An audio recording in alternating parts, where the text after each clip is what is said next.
Hello everyone, welcome to my third video where I talk about my Charlie and the Chocolate Factory recreation. In the last video we left off talking about the interior, mainly the puppet room, the entrance hallway, and we talked a lot about the chocolate room. And we left off right before we started talking about the Chocolate River ride.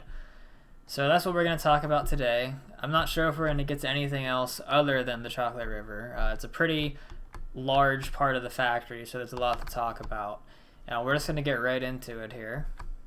So when the world download goes out, the way that you're intended to experience the Chocolate River is by going into the candy boat here, and then going into the chest and picking one of the rideable boats, in here, and then putting it down in the river, and then going on your merry way.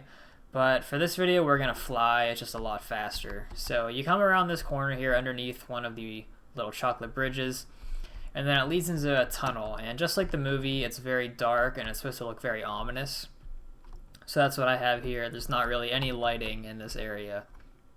Once you get past a certain point though, you realize you get to the area where it drops down below the rest of the river, and you go down underground into the rest of the factory.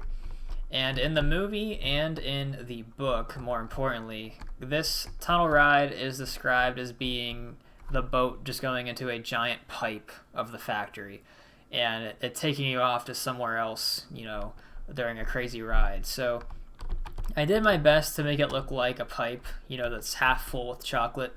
So that's why it's rounded off. And then it's white because in the movie, the tunnel is white. They actually call it, I believe, the White Tunnel Ride officially, or not officially, but unofficially when they were working on the movie, it was called the White Tunnel Ride.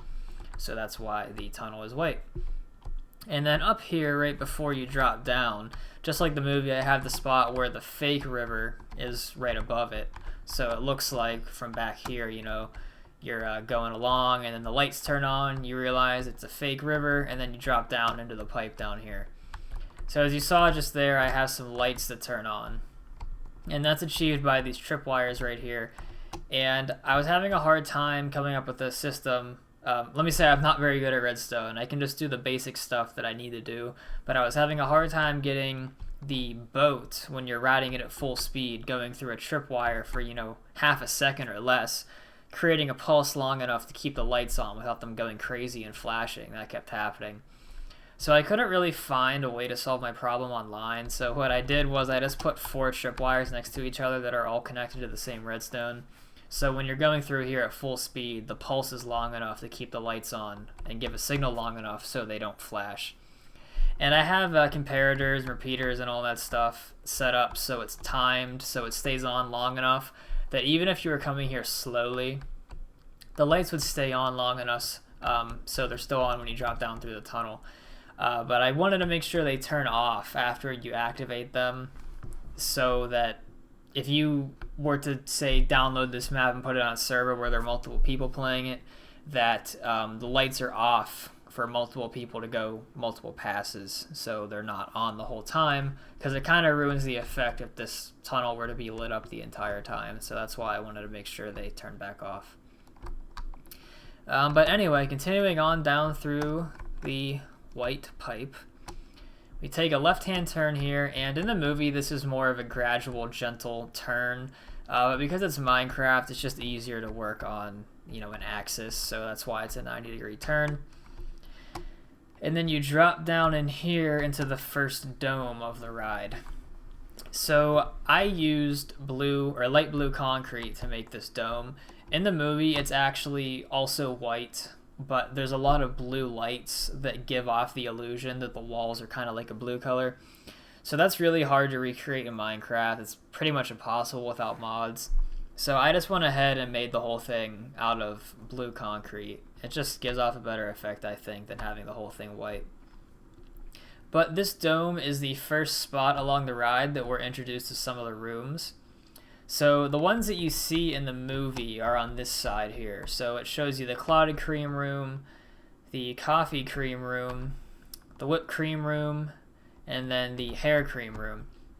And just like the movie, the whipped cream room is opened up so you can see the Oompa Loompas whipping the cow to get the cream out.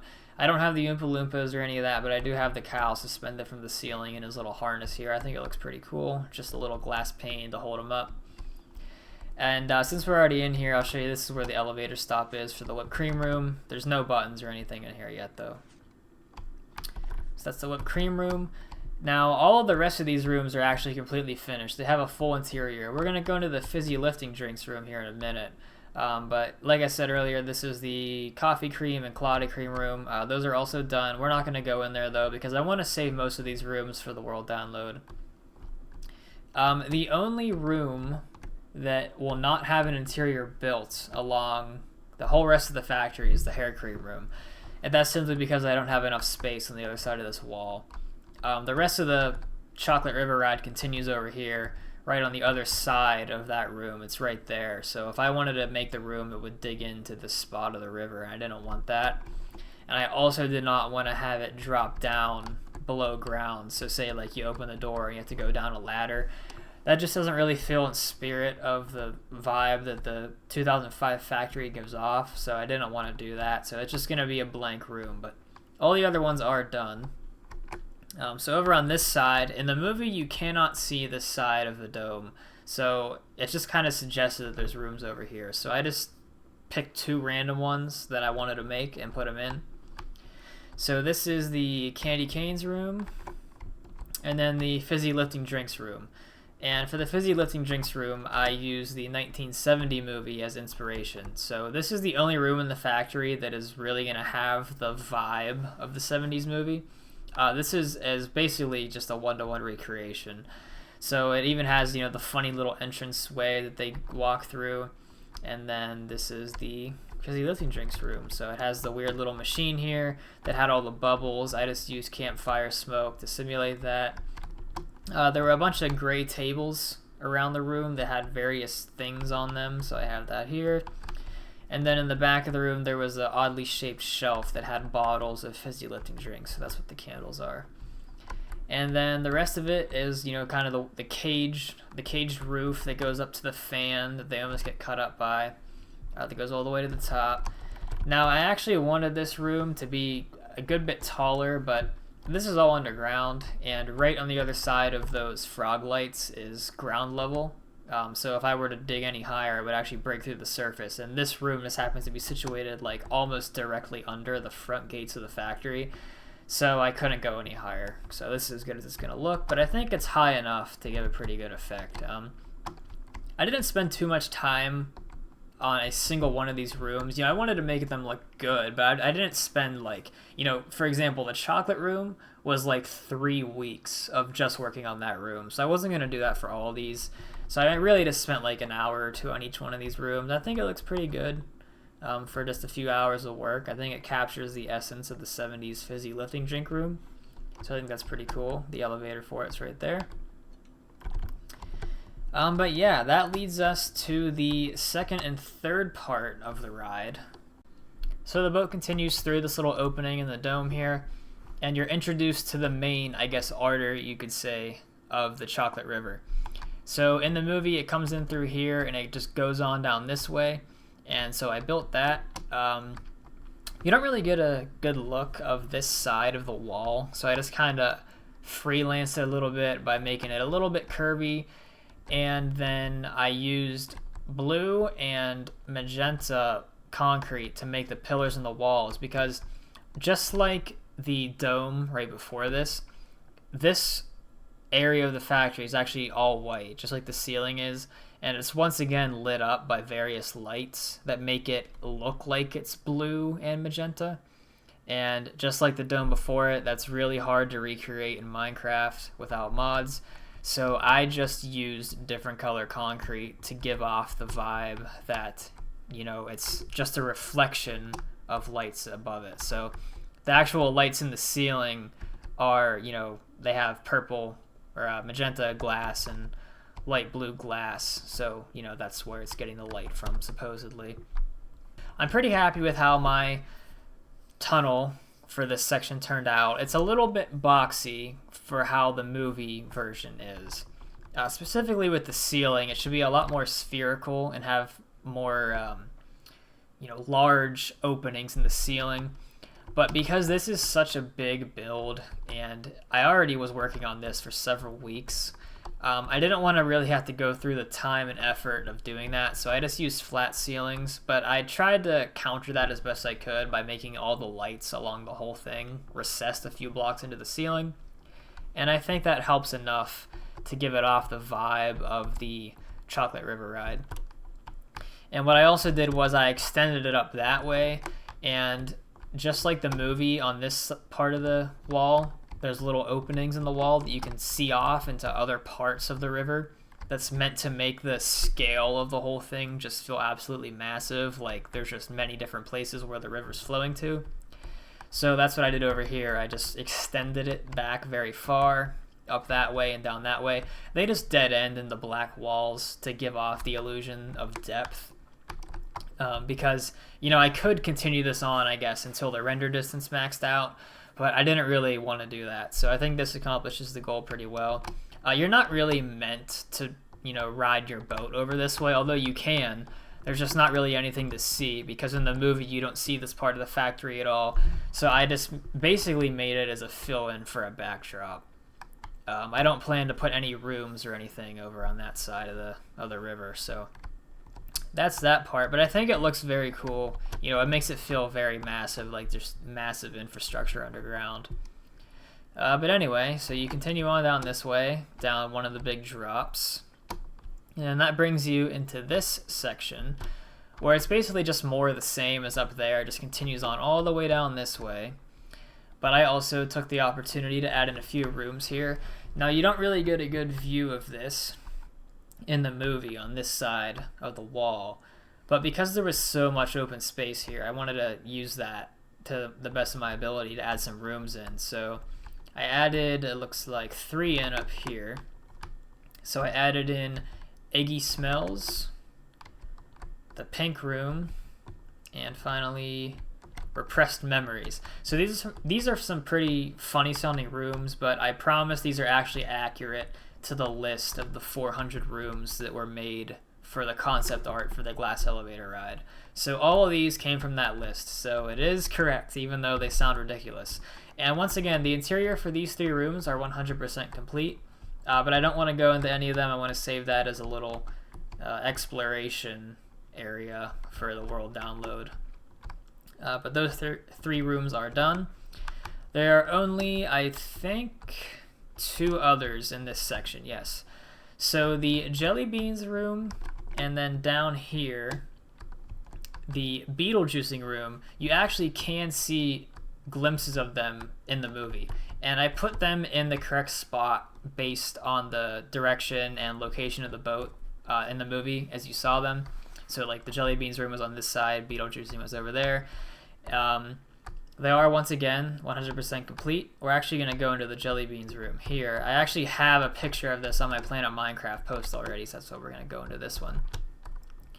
But I kind of went against the rest of the design choices of the factory. The 2005 factory, you know, once again, is very gloomy.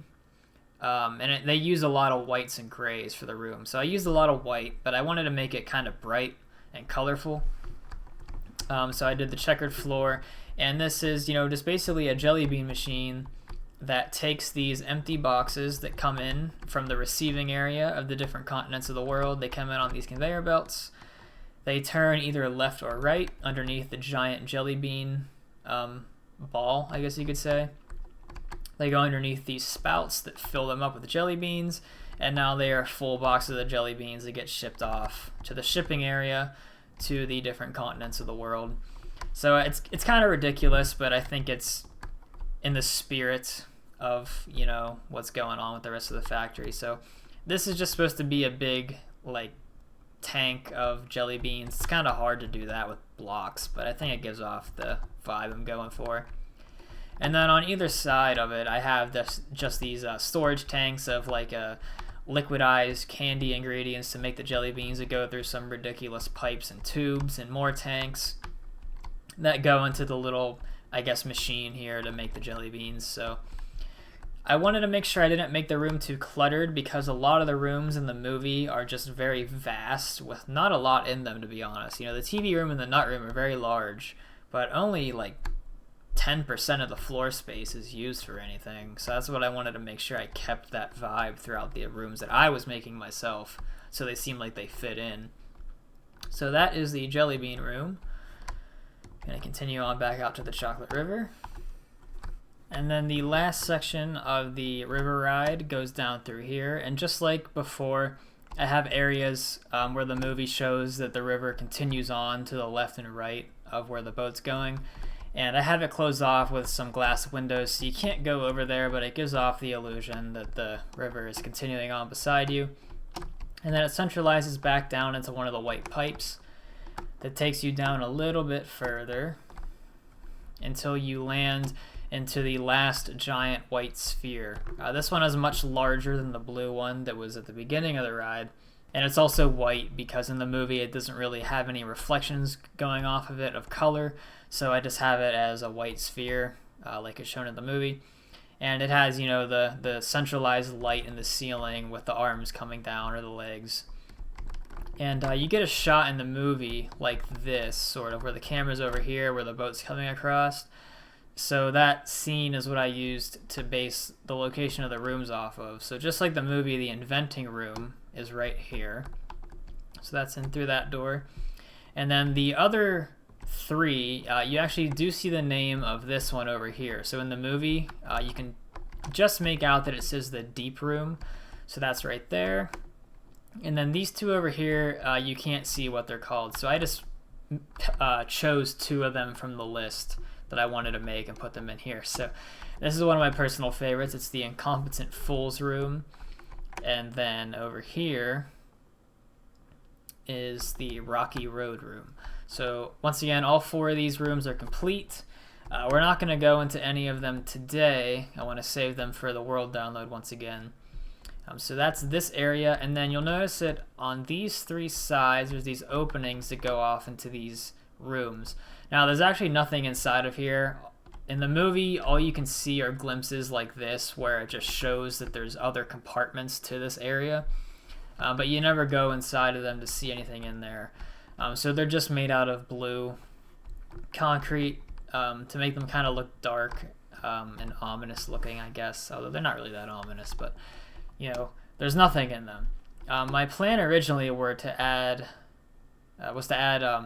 some rooms inside of each one of these compartments. But because of the way the rest of the factory is built, this is all underground in a massive open room that I dug out. And the rest of the factory, just the way it was built, it kind of wraps all over and it goes everywhere. So on the other side of these blue walls are actually other areas of the factory. So there's no room for me to dig out in through here and to add in more rooms. So they're just going to end up serving as the purpose they did in the movie, is to show off scale and, you know, the size of the factory. But yeah, that's pretty much the Chocolate River ride, and once again the whole thing is using the colored water mods, brown water, to simulate the chocolate flowing, so you can actually ride on here like a boat and not just, you know, walk on it if it was just, you know, concrete or wool or whatever. So that's pretty cool. And then yeah, I think this video has gone on long enough, so we're gonna save the inventing room and all that fun stuff for the next video. We'll just, I guess, do a little sneak peek. If you watch my very first video on the channel, I show off the inventing room quite a bit, but here's a little preview of the inventing room. So we'll talk about a bunch of stuff in here in the next episode of this series. So if you made it all the way to the end, I want to thank you for watching, and I hope to see you in the next video. Thank you.